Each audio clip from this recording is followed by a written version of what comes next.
Evening. Welcome to another late stream.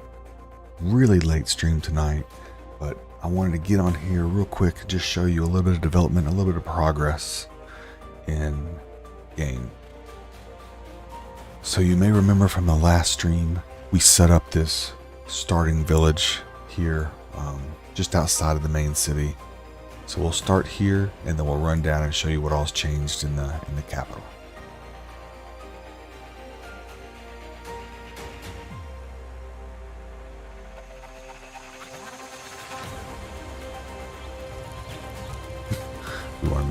We don't want to stand that close to the fire, so we'll try to back up for that a little bit.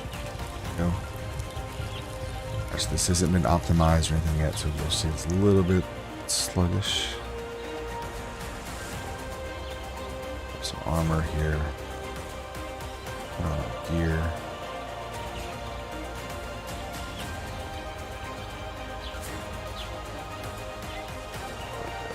Nice. Actually, no, let's hide this.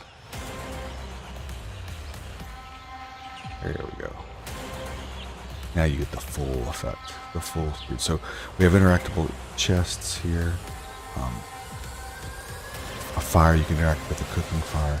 I think we saw all that stuff last time. So let's go ahead and move down into the capital down here.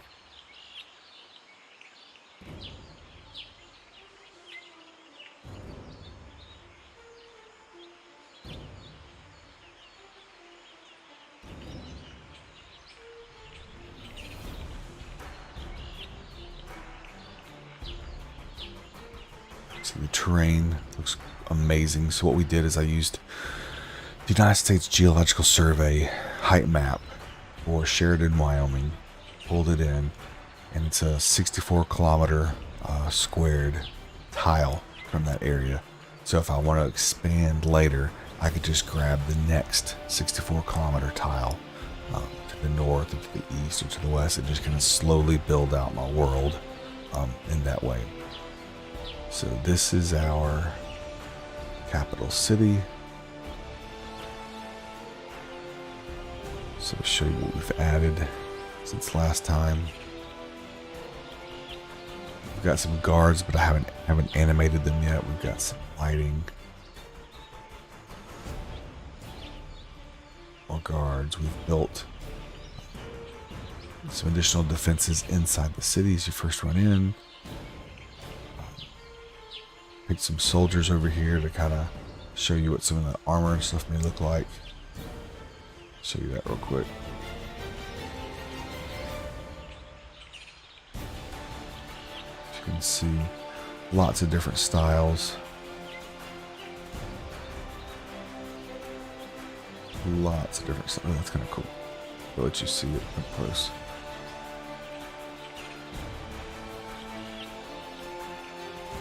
It's kind of a cool effect. Alright, so let's go this way. So then I made a little camp. I think some of this stuff is interactive. Let's check. I haven't checked yet. So we've got some items. We've got some tents, beds in them. We've got cooking fire. Got an archery range here.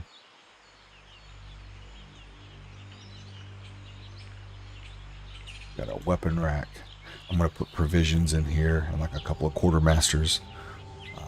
You could pick up some food if you wanted to. Or you can go into town and pick up food from other. There's the weapon rack. Turned out really, really good. And then here's the rest of the city. Church over the corner back there. Some of the cities are, some of these buildings are sealed. And then other buildings they have full interiors. You can run inside and you can do stuff. And what's amazing about this setup is the brick on the housing is unique for every building. So even though there's only a handful of shapes, the brick patterns are set based on the world location, not just the house position. So as you move the houses around, the brick pattern will differ ever so slightly. See, look at these. These are several of the same style, side by side. And all of the brick patterns are slightly different. So it helps create the illusion of feeling that these are independent of each other and not just cookie cutter houses stamped side by side.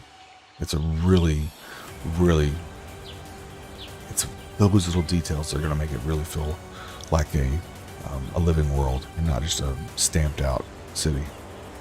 There's one that's got some lighting and stuff in it, so you see how the lighting works. Some candles.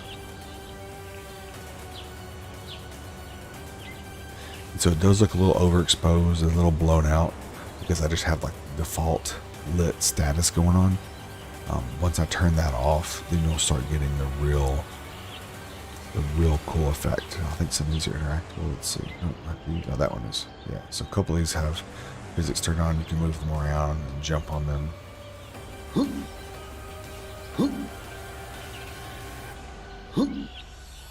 So let's go ahead.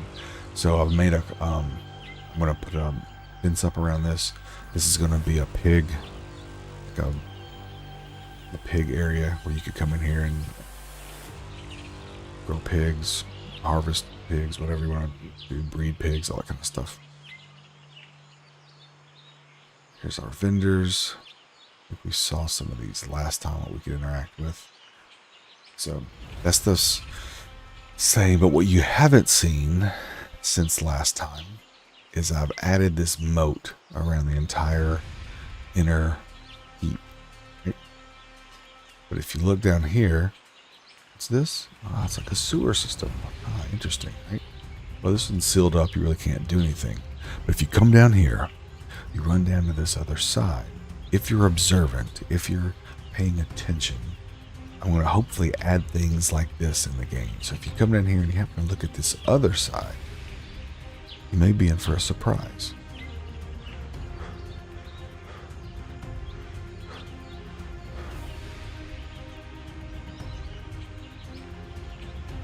So hop down here and look, and someone has breached the gate and busted the gate open. So what is this? So I need to finish putting the ceiling in. Essentially, I've created a catacombs or a sewer system under the city. It'll give you a whole other area to go and explore. So I need to work out the clipping a little bit. But you can see it's a massive space. Got some of the lighting, so you can see how good the lighting will look in here. Some of that may be too much. I may scale it back a little bit because it is a lot of light.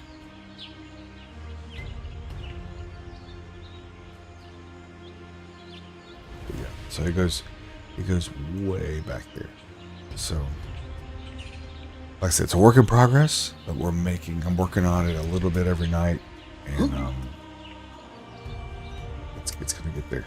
So if you have any questions, feel free to send me a message on Discord or even through Twitch if you want, or YouTube. I'll be happy to answer them. So I did not know anything about the Unreal Engine before starting this, so I've been totally learning all of these things on the fly as I've been doing this. So I've been going through lessons and watching all kinds of tutorials, reading all kinds of things, learning how to do these different things. And it's been an absolute joy to be able to create something, to design something and build something, and then be able to run through it and play it. It's pretty remarkable. So I encourage anybody. Unreal Engine is free to develop in, and there's all kinds of free assets that you can use to help build the game to start. And then of course there's paid assets as well. But it's incredible, and I highly encourage anybody that has even the slightest to check it out. And what really got me started was there's this great service called Humble Bundle, and they did a promotion. I think it's still going now, that for about a $30 donation to their foundation, to their group or their organization, I was able to get several $100s worth of online video training and tutorials in Unreal Engine 5 from them. And they were really high quality training sessions from Game Dev TV. So shout out to them. It's a really great thing, and that's what got me started. I made out the first few basic games there, and that's what gave me the confidence to say, you know what, I think I can try putting something together here and seeing how it's gonna look. So now you can see the detail on the armor now that I'm not in game, but just in the design mode.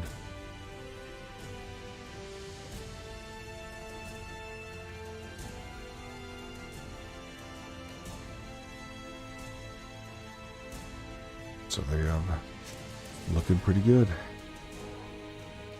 Got a lot more to go, but this is just the first city. You can imagine I've got several more cities to develop, and I've got, actually, let's go over here. Let's see what's the way side. We can just fly around the city if you want to see all of it. There's the entire view. So I want to put a drawbridge across here.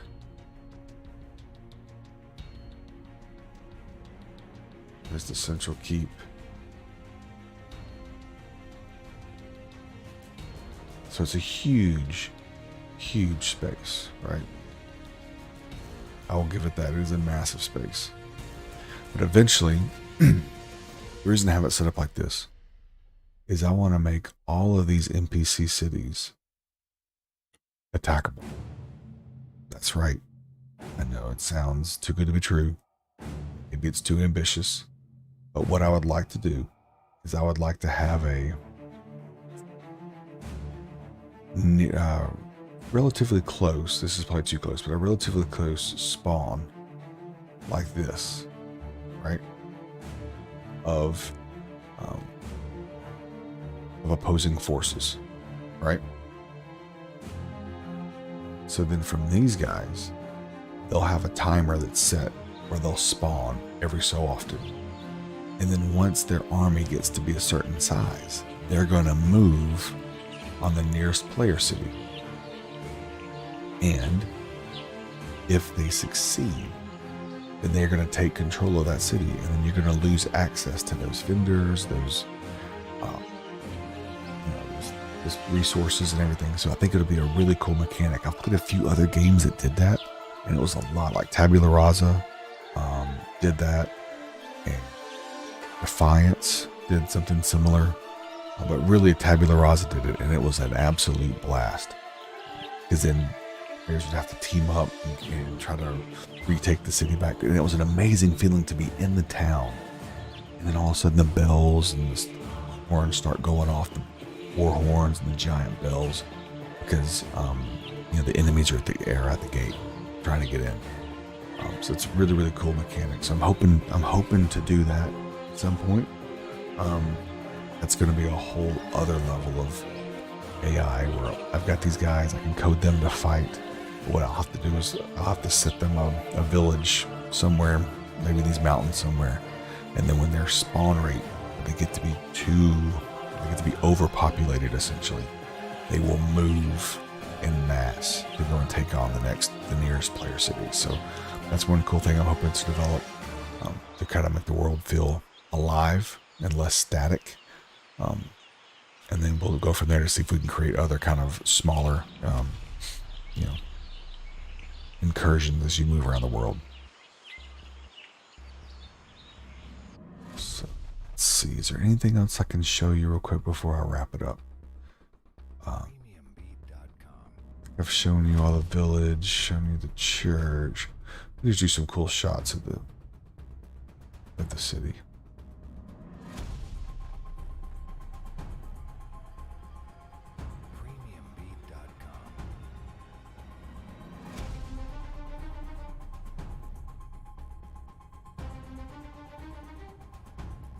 There's the city. Now I do have some other houses, so I'm going to start moving some of those in, I think. Try to break some of these up a little bit. And I've got like some shops and some other things, and some stables. So we'll bring those in as well. I also want to put more of those little huts outside, outside here. Actually, outside the other side. Outside over there. A peasant village.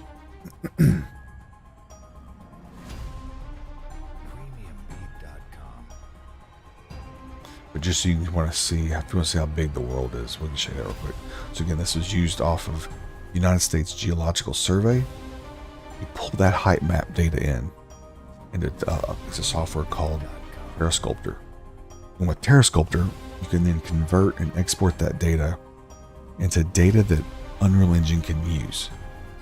And then you export that file, that PNG file, into Unreal, and then it will map the terrain like this.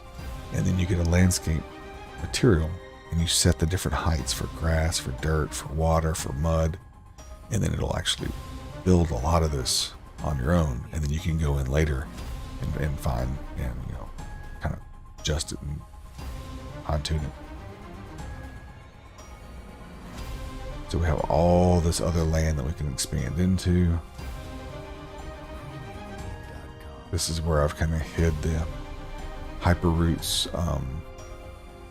survival engine stuff. Eventually I'll probably end up putting it under the world or getting rid of it altogether so you don't see it, but this is the stuff that kind of powers all of the core game mechanics. You've got your vendors and your armor sets and everything, and from here you can expand out and personalize them to the game and the story that you want to tell. So huge thank you to him, and that system is incredible, and it allows me to spend more time on the storytelling and the gameplay, and while the guts are in the engine is like rock solid with what he's done.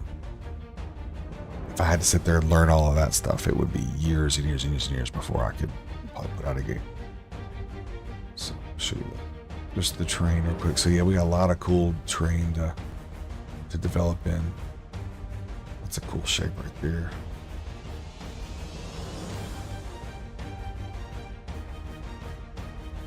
Like I said, we could expand further. We can attach other tiles to those other sides of the map and extend the maps out further. So we really have almost like unlimited size whenever we want to expand out. So, big shot of the city.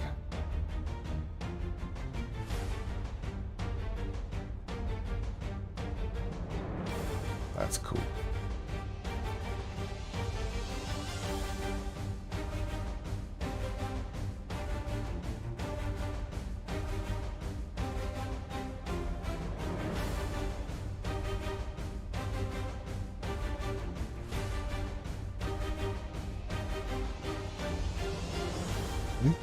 Hope you guys have a wonderful night. Thanks for stopping in for just a little bit tonight. It's a short stream, I know. Just want to give you guys an update, kind of show you where things are. So, talk to y'all soon.